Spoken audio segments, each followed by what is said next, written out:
Era la madrugada del 10 de mayo de 1940 cuando los cielos de Bélgica y Holanda se taparon de aviones alemanes, quienes comenzaron a dejar caer miles de paracaidistas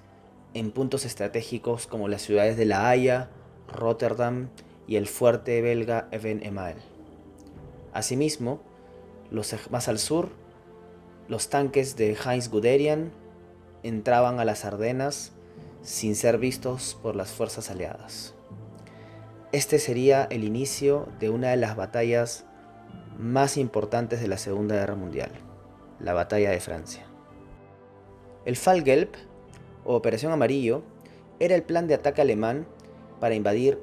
Holanda, Bélgica, Luxemburgo y Francia, y fue elaborado por el general Erich von Manstein.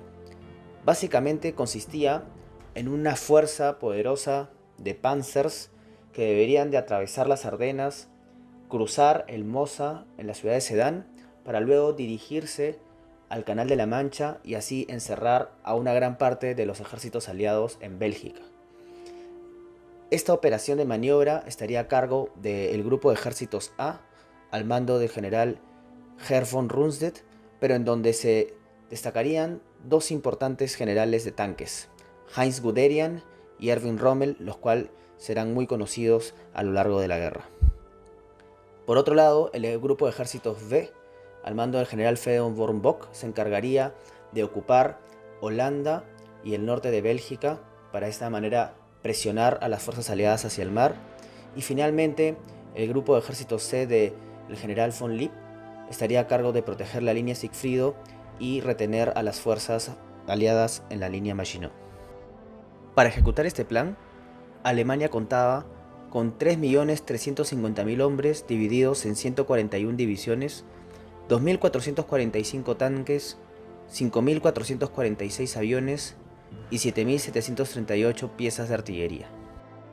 De otro lado, el plan aliado, conocido como Plan Dyle, consistía en desplegar 4 ejércitos franceses, las fuerzas expedicionarias británicas y al ejército belga en una línea conocida como la línea Dyle, llamada así por el río que cruza esa zona, que va desde el puerto de Amberes en el Canal de la Mancha hasta el límite norte de la línea Maginot. Curiosamente, justo en el vértice entre la línea Dyle y la línea Maginot se encuentra el bosque de las Ardenas, que para los franceses era un territorio impenetrable y por ello dedicaron los ejércitos más débiles a esa zona. Para ejecutar este plan, los aliados contaban con 144 divisiones distribuidas entre 2 millones de franceses, 237.000 británicos, 375.000 belgas y 250.000 holandeses, así como 3.384 tanques, 3.090 aviones y 13.974 piezas de artillería. El ataque alemán del 10 de mayo de 1940 fue muy rápido y agresivo. En el caso de los Países Bajos, lanzaron alrededor de 4.000 paracaidistas en ciudades clave como Rotterdam y La Haya, y también con el objetivo de tomar el control de puentes y diques para evitar que los holandeses inundaran el campo y así pudieran evitar el avance de las tropas alemanas. También la Luftwaffe en menos de 2 días erradicó de los cielos a la Fuerza Aérea Holandesa, y así el 14 de mayo, tan solo 4 días después, las fuerzas de la 9ª División Panzer estaban ya a las afueras de Rotterdam. Sin embargo, ante la negativa de la rendición, 90 bombarderos Heinkel 111 barrieron con la ciudad de Rotterdam, causando grandes incendios en el centro de la ciudad y destruyendo alrededor de 25.000 casas. Pocas horas después, la reina Guillermina se daba con la obligación de rendir a Holanda y huir a Londres. Más al sur, en Bélgica, un grupo de fuerzas especiales alemanas aerotransportadas atacaban la fortaleza de Even-Emael, que era uno de los principales puntos de defensa del ejército belga, y tan solo en un día lograron tomarlo, desactivando gran parte del sistema defensivo aliado en Bélgica. Sin embargo, la 3ª y 4ª División Panzer, que comenzaron a avanzar por esa región, fueron detenidas en la batalla de Hanut, que fue la primera gran batalla de tanques de la Segunda Guerra Mundial, en donde participaron alrededor de 1.500 vehículos y en donde las fuerzas aliadas lograron detener el primer avance alemán en esa zona entre los días 12 y 13 de mayo. Sin embargo, el ataque principal alemán no era en Bélgica, sino era más al sur, en el bosque de las Ardenas. El grupo de ejércitos A, comandado por el general von Kleist, tenía como objetivo penetrar las Ardenas y cruzar el Mosa alrededor de la ciudad de Sedán. Pero en los primeros días, 2 días, tuvieron dificultades debido a las pocas carreteras asfaltadas en este territorio tan inhóspito, oportunidad que los franceses y los británicos no aprovecharon y dejaron avanzarlos prácticamente a sus anchas. El ejército belga se retiró rápido de la región y así el 12 de mayo las fuerzas de Rommel llegaban a la ciudad de Dinant en el Mosa y al día siguiente Guderian alcanzaba el Mosa también en Sedán, dando inicio a la batalla más importante de la batalla de Francia. Y en Sedán el general Guderian aplica la Blitzkrieg de manera magistral, utilizando a la artillería y sobre todo a los cazabombarderos en picada Stuka, Junkers 87, que con sus ataques en picada destruyeron la moral y también las piezas de artillería y los mecanismos de defensa que tenía el ejército francés guarecido detrás del río Mosa. Así, los ingenieros alemanes construyeron puentes de pontones sobre el río para que los tanques pudieran penetrar en estas brechas causadas por la artillería y la aviación, y rápidamente penetraron el sistema defensivo francés, y el ejército francés, que estaba en una situación de muy baja moral, entró en una franca retirada, generando un caos generalizado que aprovecharía muy bien el ejército alemán. En menos de 5 días, para el 20 de mayo, las fuerzas de Guderian y los tanques alemanes llegaban a la costa francesa en el Canal de la Mancha, alrededor de la ciudad de Abbeville, poniendo un cerco a gran parte del ejército aliado en el norte de Bélgica. Los aliados, al ver esta situación, intentaron contraatacar y lanzaron un poderoso ataque en la batalla de Arras y en la batalla de Cambrai, pero no pudieron lograr romper el frente alemán. Los alemanes resistieron, se dio una importante batalla de tanques también en esta región, pero finalmente el ataque aliado fracasó. Y es en ese momento en donde Winston Churchill, que había asumido el cargo de primer ministro en Gran Bretaña justo el 10 de mayo, decidió que la batalla estaba perdida y que era momento de evacuar a sus tropas del Canal de la Mancha. Es así como iniciaría la famosa Operación Dínamo, que fue el rescate de los ejércitos británicos y en menor medida francés y belga en la ciudad de Dunkerque. Ese mismo día, el 23 de mayo, se ordenaba a los tanques alemanes detener su avance sobre la costa francesa, ya que los ataques en Arras y Cambrai habían advertido a los generales alemanes del riesgo que existía de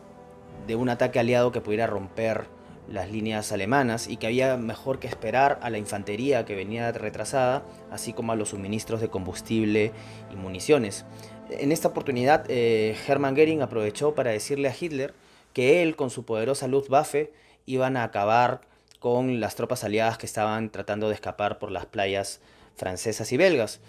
Es así que el 26 de mayo inicia la Operación Dínamo, que era el rescate de estos soldados de los puertos que aún estaban en manos aliadas, principalmente Calais, Boulogne y Dunkerque. Al comienzo los aliados quisieron enviar destructores y buques de guerra, pero fueron constantemente atacados por la Luftwaffe desde el cielo. Se hundieron 9 destructores británicos y aliados en general, y por eso se recurrió a barcos de menor calado, y un llamamiento del pueblo británico fue respondido. Muchos barcos de pesca, deportivos y de otros usos cruzaron el Canal de la Mancha para rescatar a los soldados aliados que estaban esperándolos en las playas. Este es uno de los momentos más épicos de esta parte de la guerra. Y finalmente, el mismo 26 de mayo, los tanques alemanes vuelven a su ofensiva para seguir cercando y achicando el bolsón de tropas aliadas, pero los franceses hicieron una gran labor de retaguardia y se enfrentaron a los tanques en inferioridad de condiciones en las batallas de Lille y en Calais. Y finalmente, para el día 4 de junio, la Operación Dínamo terminaba. Se lograron rescatar 300.000 soldados aliados, alrededor de 200.000 británicos y 100.000 franceses y belgas. Sin embargo, 35.000 franceses que lucharon en retaguardia fueron capturados y tuvieron que rendirse. Algunos ven esto como un gran éxito loable porque definitivamente gran parte del ejército aliado logró, sobre todo británico, logró salir con vida o no prisioneros, pero también cabe recalcar que fue una catastrófica derrota de los aliados, porque luego de esto, más o menos en esos mismos días, Bélgica también se rendía y la columna vertebral del sistema defensivo aliado se había venido abajo. La situación aliada era muy grave, ya que los belgas se habían rendido el 28 de mayo y los ejércitos alemanes habían tomado control de las principales ciudades y el 4 de junio, tomando los últimos focos de resistencia, habían botado al ejército británico de las costas francesas. Y es así que el 5 de junio se pone en marcha la segunda parte de la invasión de Francia, conocida como Fall Rot, y así las fuerzas de Hitler atacan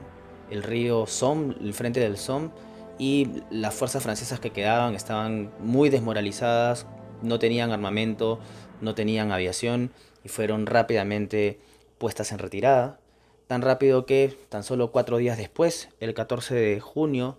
de 1940, la Wehrmacht, el ejército alemán, entraba desfilando por las calles de París. Asimismo, el 10 de junio, unos días antes, Italia, Benito Mussolini, entraban en la Segunda Guerra Mundial y le declaraban la guerra a Francia y a Gran Bretaña aprovechando la debilidad de ellos y atacaron el frente por los Alpes. Finalmente, un ataque a gran escala a la línea Maginot, que ya no tenía comunicación con gran parte del ejército, el día 20 de junio, terminó por convencer a los franceses de que no había ninguna forma de poder ganar esta guerra, y así el 22 de junio se firmaba un armisticio entre Hitler, que atendió personalmente a la firma, y los generales franceses en el mismo vagón ubicado en Compiègne, en donde se había firmado el armisticio de 1918. De esa manera Hitler sentía que había logrado su gran venganza en contra de aquellos que lo habían traicionado a Alemania supuestamente en la Primera Guerra Mundial. Esta es la batalla de Francia y en menos de 2 meses Alemania había derrotado a los aliados en Occidente. Tras la derrota de Francia, el Reino Unido se encontraba en una situación difícil y solo para enfrentarse a una Alemania que ahora controlaba casi todo Europa Occidental. Incluso Hitler llegó a pensar de que los británicos iban a estar de acuerdo en un armisticio. Sin embargo, fue la personalidad de Winston Churchill que se negó rotundamente a rendirse ante Alemania y a través de una serie de discursos que dio entre junio y julio de 1940, dio apoyo moral y enardeció a la población británica para que sigan luchando, ¿no? Uno de los discursos más conocidos es el We Shall Fight, en donde Churchill dice que vamos a ir hasta el final peleando en Francia, peleando en los océanos, peleando en el aire para defender la isla británica, ¿no? En las playas, en los lugares de desembarco, en los campos, en las calles y en las colinas, ¿no? Y que nunca se iban a rendir. Este discurso brindado ante el Parlamento británico el 4 de junio realmente marcó la postura y el coraje que iba a tener el Reino Unido a lo largo de la guerra. Entonces Hitler, al ver la negativa británica de una rendición, comenzó a preparar lo que se conocería como la Operación Lobo Marino, la cual daría inicio a la Batalla de Inglaterra. A inicios de julio, Hitler comenzó a organizar la Operación León Marino, que era el nombre en código de la invasión de Inglaterra. Para ello encargó a la Luftwaffe de Hermann Göring organizar una serie de ataques en el sur de Inglaterra y en el Canal de la Mancha con el fin de erradicar a la Fuerza Aérea Británica, tomar control de los cielos y sacar a la flota británica del Canal de la Mancha, con el fin de facilitar luego un ataque aerotransportado que iba a tomar el control de Dover, establecer una cabeza de puente importante para luego que la Kriegsmarine pudiera llevar a los ejércitos alemanes a través del Canal de la Mancha, desembarcar en el sur de Inglaterra y de esta manera tomar control de la isla británica, acabando la guerra con Occidente. Pero para ello era necesario erradicar principalmente a la Fuerza Aérea Británica, que en ese momento estaba en una situación de debilidad, había perdido muchos aviones en la batalla de Francia y sin duda la Luftwaffe la superaba en número. Para ello, la Luftwaffe contaba con tres flotas aéreas, la Luftflotte 5 ubicada en Noruega, la Luftflotte 2 ubicada en los Países Bajos y la Luftflotte 3 ubicada en Francia, que estaba integrada por 1107 cazas monoplaza, 357 cazas biplaza, 1380 bombarderos, 428 Stukas o bombarderos en picado y 569 aviones de reconocimiento. Por otro lado, la Royal Air Force contaba con 754 cazas monoplaza, 149 cazas biplaza y 560 bombarderos. Es decir, había una diferencia casi de 3-1, ¿no? 3.600 aviones para la Luftwaffe y tan solo 1.450 aviones para la Royal Air Force. La batalla de Inglaterra se divide en tres fases. La primera, que va del 10 de julio al 14 de agosto de 1940, se caracteriza por la Luftwaffe tratando de atraer a la Royal Air Force a un combate, sobre todo en el Canal de la Mancha y en el sur de Inglaterra, para de esta forma poder erradicar a los aviones británicos. Para ello, los alemanes comenzaron a atacar objetivos en el Canal de la Mancha, a los convoyes, así como también a los sistemas de defensa costeros y estaciones de radar y algunos aeródromos ubicados al sur de Inglaterra. Esto llevó a los primeros grandes combates aéreos entre la Royal Air Force y la Luftwaffe, ¿no? Y enfrentaron a unos aviones muy reconocidos. Por el lado británico estaba el Supermarine Spitfire y el Hawker Hurricane, y por otro lado estaba el lado alemán el Messerschmitt Bf 109. Una lucha muy pareja, de verdad, y que fue uno de los momentos más épicos de la guerra aérea en la Segunda Guerra Mundial. Sin embargo, esta resistencia británica llevó a Goering a replantear la estrategia, ya que necesitaba acabar de una vez por todas con la Royal Air Force, y así como se da inicio a la segunda fase, que comenzaría con el famoso Día del Águila, el 15 de agosto de 1940, en donde la Luftwaffe llevó a 1000 bombarderos y 700 cazas a atacar directamente al corazón de la Royal Air Force, a los aeródromos, a los aeropuertos, y quería erradicar a todos los aviones británicos de una vez por todas, haciendo casi 2119 acciones. Si bien los alemanes tuvieron graves pérdidas ese día, las consecuencias para la Royal Air Force fueron graves. Este tipo de ataque se extendió por prácticamente 2 semanas hasta fines de agosto, y en verdad puso a la Royal Air Force al borde de la derrota. Un hecho fortuito cambiaría el signo de la batalla de Inglaterra. Durante la noche del 24 al 25 de agosto de 1940, un grupo de bombarderos que tenía como objetivo atacar unas plantas petrolíferas por error bombardeó la ciudad de Londres. Al día siguiente, los británicos en represalia atacaron ciudades como la misma Berlín, Leipzig, Hannover, y esto hirió en el orgullo a Hitler, quien por venganza ordenó que ya no se iba a atacar los aeródromos y que se iba a comenzar a atacar las grandes ciudades británicas. Esto se conocería como el Blitz, que es la tercera fase de la batalla, y que daría inicio oficial el 7 de septiembre con un bombardeo masivo de la ciudad de Londres. Cientos de aviones bombarderos comenzaron a tirar bombas en la ciudad, y durante todo septiembre, octubre y noviembre, Londres fue el blanco principal de las oleadas de bombarderos alemanes. Y luego, en una segunda fase del Blitz, entre noviembre y febrero de 1941, se comenzó a atacar otras ciudades importantes, sobre todo ciudades industriales inglesas como Birmingham, Liverpool, Plymouth, Manchester, e incluso se dio la destrucción total de un pequeño pueblo, de una pequeña ciudad ubicada en el centro de Alemania conocida como Coventry, en donde una noche, la noche del 14 de noviembre de 1940, 500 bombarderos arrasaron con la ciudad, incluyendo su catedral, que era una obra muy emblemática, ¿no? Finalmente, ya entre febrero y mayo de 1941, los bombarderos alemanes se concentraron en atacar sobre todo los puertos ingleses. Ya luego de eso, obviamente, la operación León Marino se había visto frustrada, la cual fue oficialmente pospuesta en septiembre de 1940 y luego cancelada. Nunca se llegó a dar la invasión de Gran Bretaña, y cuando los objetivos cambiaron al bombardeo de ciudades, la Royal Air Force logró recuperarse, logró volver a poner en funcionamiento sus aeródromos, aeropuertos,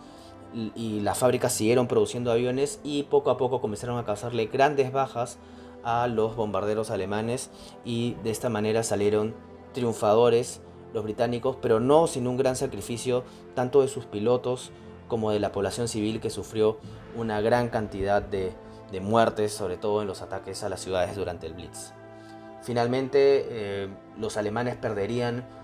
873 cazas y 1014 bombarderos frente a los 1023 cazas y 376 bombarderos que los británicos perdieron en esta batalla. El ingreso de Italia a la Segunda Guerra Mundial daría inicio a un nuevo frente en el Mediterráneo y en el norte de África. Benito Mussolini, al ver la debilidad británica que estaba siendo atacada por los alemanes, decidió relanzar este proyecto de reconstruir el Imperio Romano, y para ello su primer paso fue la invasión de Egipto, la cual inició el 13 de septiembre de 1940 y que estuvo a cargo del 10º ejército italiano, que contaba con casi 250.000 hombres al mando del mariscal italiano Rodolfo Graziani. Al frente había una fuerza británica muy inferior de 36.000 hombres, comandados por el general Archibald Babel. Sin embargo, los italianos avanzaron rápidamente, pero se detuvieron a los 5 o 6 días de su primer ataque en la ciudad costera de Sidi Barrani, sin dar una explicación real de por qué no avanzaron mucho más, teniendo una superioridad de hombres muy importante frente a los británicos. Los ingleses obviamente tomaron ventaja de esto y se prepararon para una contraofensiva, la cual daría inicio el 9 de diciembre, conocida como Operación Compass, lo cual fue una derrota total de los ejércitos italianos por un ejército muy inferior en número de hombres de los británicos, ¿no? En tan solo el lapso de 2 meses, los británicos avanzaron 800 kilómetros dentro del territorio libio, tomando ciudades importantes como Tobruk, Benghazi, y se tuvieron que detener en el Águila por orden de Churchill, y en ese proceso lograron capturar 130.000 soldados italianos y la destrucción de casi 400 tanques y 1.292 piezas de artillería. Este desastre en Norte de África llevó a Hitler a verse obligado a apoyar a sus aliados italianos y enviar a los Afrika Korps comandados por Rommel, los cuales iban a tomar luego una iniciativa para contraatacar a los británicos.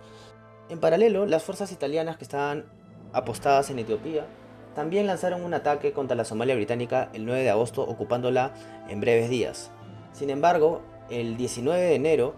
el ejército británico contraatacaría desde Sudán y desde Egipto, y en una campaña que duraría alrededor de 4 meses, sacaron a los italianos de Etiopía, de Somalia y de Eritrea, eliminándolos del África Oriental. Una nueva derrota de Italia, quien nunca supo poder enfrentarse de manera única a los ejércitos británicos. Finalmente, Mussolini también decidió invadir Grecia desde Albania, invasión que inició el 28 de octubre de 1940, pero una vez más sufrirían una humillante derrota por parte de los griegos, quienes en 3 semanas lograrían reconquistar todo el territorio ocupado por los italianos e incluso pasarían a la ofensiva en la propia Albania, en donde hacia marzo de 1941 las fuerzas italianas estaban en franca retirada, siendo derrotadas por los ejércitos griegos. Esta situación llevó a Hitler a evaluar una intervención, porque también los británicos, con el fin de asegurarse la presencia en los Balcanes, habían desembarcado tropas en Creta. Entonces Hitler, antes de lanzar su gran operación de ataque contra Rusia, necesitaba tener la claridad de contar con la seguridad del frente balcánico en sus manos o de sus aliados. Para ello inicia primero una campaña diplomática y se asegura la alianza de Hungría, Rumania,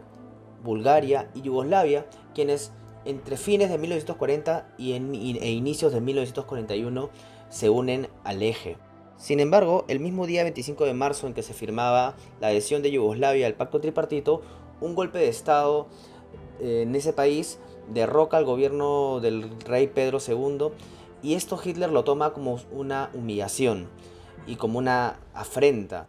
y ordena incluir a Yugoslavia dentro de los planes de invasión a Grecia. Es así que el 6 de abril un bombardeo indiscriminado de parte de 250 aviones atacan la ciudad de Belgrado, y en tan solo 12 días, entre el 6 y el 18 de abril, Hitler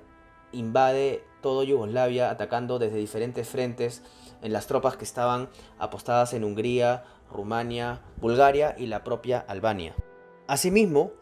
el mismo 6 de abril los alemanes iniciaban su invasión de Grecia desde sus posiciones en Bulgaria, enfrentándose a los ejércitos griegos y también británico y de la Commonwealth que se habían apostado ahí para defender la soberanía griega. Sin embargo, rápidamente lograron acabar con todas las líneas defensivas, especialmente la línea Metaxas, y para ya el 23 de abril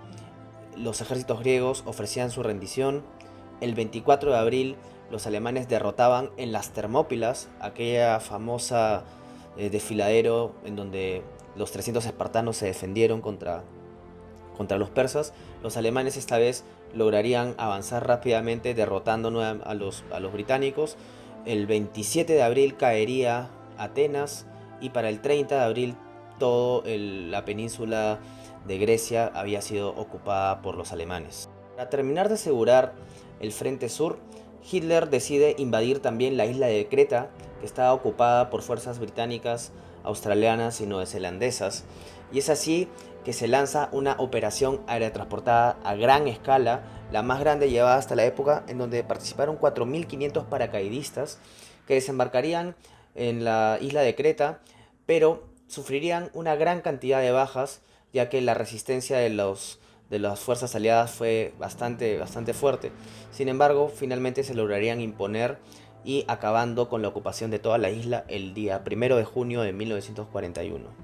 De esta manera, todas las piezas quedaban puestas para Hitler para iniciar su siguiente gran ofensiva, su siguiente gran ataque, la Operación Barbarroja, la invasión de la Unión Soviética, que comenzaría el 22 de junio de 1941.